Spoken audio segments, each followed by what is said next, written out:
People are cooped up with no stimulus. It's easy to get them riled up. But also because they're cooped up, they more than ever need windows. Corporate money right there. Big time. Kind of like how the government shut down businesses, forcing you to rely on them. We break windows, forcing you to rely on us. Tensions have died down without the bad man in power, so we've had to work a little harder on the activism side. Sometimes when we really want to up the ante, we'll utilize multiple movements. Man, we're stopping global warming by breaking the windows on 2nd Street tonight. Breaking the system starts with the windows. Racial tension's really good for business. You think you can smash us with a standard hammer, or you think you need a diamond tip? Yeah, we're just gonna meet at 2nd Street, march up to 3rd, and just hit everything on that whole block. And we're actually thinking about moving to Portland. There's a lot of money to be made in window repair. Yeah, I read a statistic, 44% of all windows in Portland are currently broken. What are you thinking? Think we can get a rock all the way up there? Not Antifa window repair. Well, at least they're very entrepreneurial. Welcome back, beautiful and amazing human beings. This is Okradowski of WeAreChange.org. Man, oh man, is there some wild news to get into today, especially with the latest talk from Eric Schmidt that is absolutely frightening, as of course the Biden administration is pushing for more track, trace, and databasing you only for except when you're voting. Businesses in New York are being extorted in ways that you can't believe, while in the United Kingdom, they want you to take off your mask so they could also track, trace, and database you. We're going to get into that, plus a lot more, all on this independent media organization that, of course, loves to talk about all the issues that the mainstream media usually likes to suppress. But before we get into all of that, plus a lot more, the clip in the beginning of this broadcast was by Ryan Long. If you want to watch the full video, the link to it is in the description below, and it is utterly hilarious, because it highlights how ridiculous and absurd our modern society is. So absurd that the mainstream media in this country decides to either downplay or overhype crimes that are absolutely horrible, that are usually filmed on video, and if a specific crime fits a political narrative and agenda that they want to push, it, of course, will be exaggerated, replayed over and over again, while if it does not, it's, of course, going to be suppressed, as called out by individuals like Glenn Greenwald that are calling out this repulsive and very disgusting behavior, which, of course, by itself is a larger disinformation propaganda psyop in order to, of course, push the divide and conquer agenda. We see politicians and journalists pushing this agenda in tandem, working together very closely, as local governments in Oakland are deciding to help out people if they're poor, only if they have a DNA variation of skin color that they like and prefer, leaving other individuals like Sean King out, of course, from the public assistance that they're going to be getting. And when they're not doing that, the mainstream media is also very good at propping up politicians that are connected to the CIA with equally repugnant pieces of trash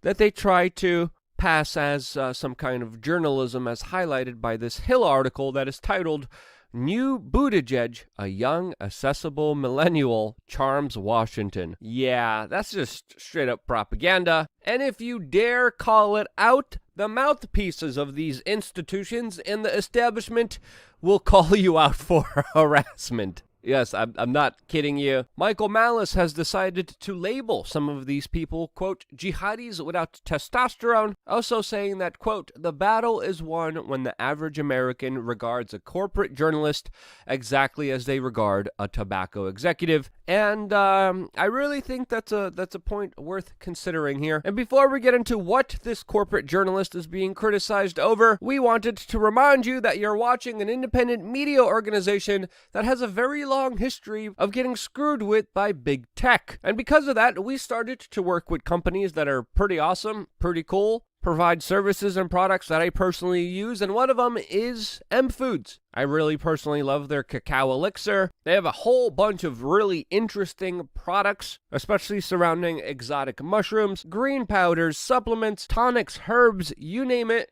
It's literally like looking into a witch's cabinet, which you can do right now by clicking the link in the description below and seeing what products strike your interest, because buying them also goes towards supporting this independent media organization through, of course, commission sales. mfoods.com. The link is down in the description below. Now, I think one of the most underreported story that I think is the most important to talk about right now is how within the last few months, very powerful people and institutions have been codifying power along with money and authority for themselves while taking it away from everyone else. You would think that would be a very important story to talk about, but a lot of corporate journalists are too busy shilling for the technocracy that wants to become our future overlords, rather than, of course, do some real journalism. That's the tweet that Glenn Greenwald was criticizing from this corporate representative akin to a tobacco executive who wrote an article essentially lobbying the big tech companies to censor more people and to stop people arrested on January 6th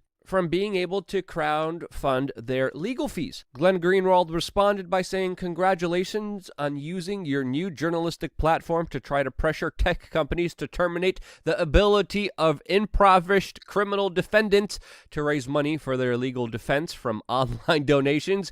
You're well on your way upward in the industry for sure," which I think is a very fair criticism, but according to her, this is, quote, harassment. And it's not. This is legitimate criticism that has absolutely nothing to do with her gender at all, even though she's trying to play these victim cards, which are effectively null and void. But they're used as fodder by big tech to, of course, go after and censor people if they're even alleged to have committed such grievances. This is the current system that we're under that has been put in place by individuals like Eric Schmidt, a big-time Bilderberg Group member, former head honcho of Google and Alphabet, and now is working with the U.S. military and Pentagon, essentially pushing for a technocracy. And his latest statements at the World Economic Forum calling for a great reset are extremely eye-opening, to say the least.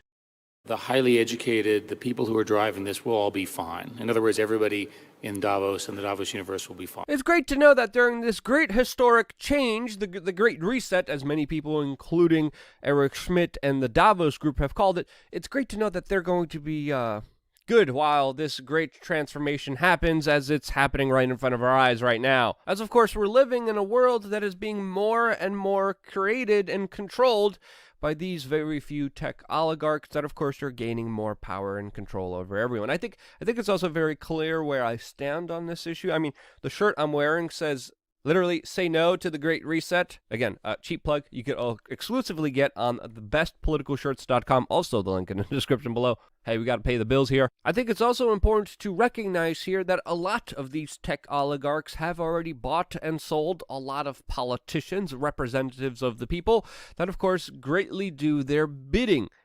And I think this is perfectly exemplified by individuals like Eric Schmidt joining other Silicon Valley leaders that officially pinned a letter opposing over 2.2 million Californians that signed a petition to recall the governor of the state for his horrible leadership and actions and decisions, which led to tremendous human suffering in the state. Decisions, of course, that also greatly benefited big tech, while, of course, hurting the majority of the citizenry that wants to recall him. It's also important to note here that this governor of California has implemented many policies that, again, benefit directly the billionaire tech class tremendously. So it is in their benefit to keep him in power, which they're doing their darnest to do, even though he's a cis white male, which all of these tech companies say that they detest and hate themselves. The governor of California is not the only person colluding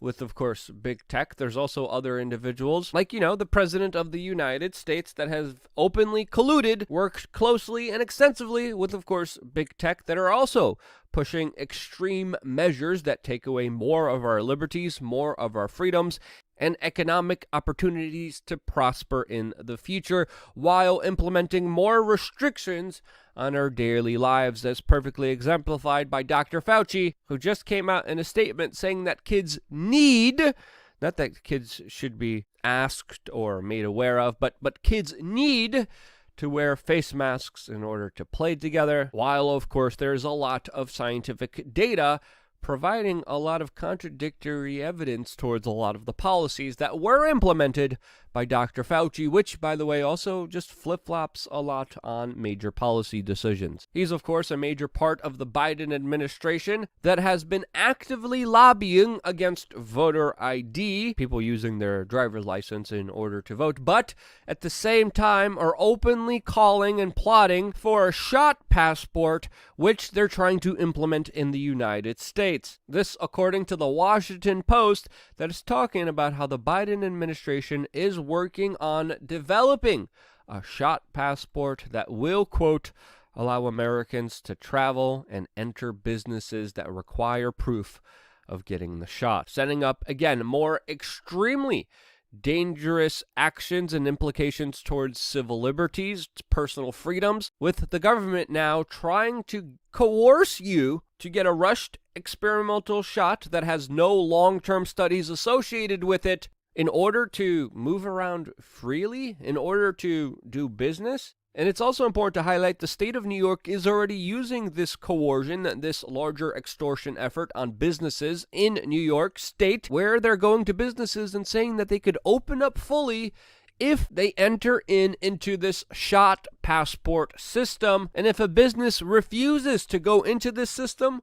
well, they're not allowed to be open 100%, which is an extreme abuse of power that we have seen just outright being taken advantage of for political purposes all throughout the United States, especially in places like California, Michigan, and New York, where, of course, many businesses that decide to stand up to the insane government, well, they're illegally and unconstitutionally shut down from being able to operate, with some of their owners even being sent to jail or heavily fined for daring to run a business. Again, the levels of insanity that we have seen within the last few months are absolutely disgusting, deserve to be called out, and the mainstream media is usually cheering on these events, celebrating them, rather than, of course, standing up for the working people. In New York, a bar that, of course, didn't decide to obey the whims of the governor that has abused his power, killed an estimated 15,000 people in nursing homes, and also made a lot of women feel uncomfortable. And because a business didn't decide to listen to his every command and order that he made up out of thin air, well, they just got shut down a few moments ago, where police officers padlocked a business and told the owner that they will go to jail if they, of course, break the lock. A total abuse of authority, nonsensical actions that hurt the average person, showing a clear abuse of power. And then these same individuals are coming to you and are saying, give us more power, give us more of your freedoms, give us more of your money, and we'll protect you. And any rational thinking human being is telling them, hell freaking no. Europe also is trying to implement similar measures with a shot passport that is absolutely draconian and will be abused, just like almost every other government policy during this entire sickness that has played into the personal benefit of the few elite billionaire corporate banking class that benefits off of local stores being closed. Meanwhile, the big box stores, Amazon, Walmart, all of them are, of course, allowed to be open, all using new extortive, manipulative measures, which they want to implement in the technocratic system, as perfectly exemplified in the United Kingdom, that usually is well advanced in their Orwellian police state, that usually is trial run and tested in the United Kingdom and then comes to the rest of the world. As in the United Kingdom, now politicians are considering using digital face scans connected with, of course, this jab passport as a digital ID so people could enter pubs. Yes, the level of draconian insanity has reached its peak, as there's even politicians in the United Kingdom that are telling you to call out people for hugging their loved ones. I'm going to talk about this on LukeUncensored.com. I am most likely already way over my time limit here. I always have to stop myself from talking. There is a lot of immune system deniers out there. A lot of people gleefully getting obese doing this, which again, I'm going to get into fully on LukeUncensored.com with some very fresh language and takes that, of course, I can't share here on this platform. Lots of things I can't say that are on my mind that, of course, are not family friendly, but now at least I have an outlet where I could fully express myself as creatively as I want to on LukeUncensored.com. I wouldn't be here if it wasn't for you actively sharing this video with all of your normie friends. If you know a Karen or a Kyle that's absolutely fluorided up, whose third eye is totally calcified, who's totally oblivious to the true reality of the world, send them this video right now and let me know what they say. Just don't even say anything. Just copy the URL, send it to them. You don't even need to type anything. They're a Kyle, they're a Karen. Just send them this video. Don't even say anything. You don't even have to type anything. Just send them this video. Let me know what they say down in the comment section below. I wouldn't be here if it wasn't for you, and this is why I love you guys. Stay tuned for more here on WeAreChange.org.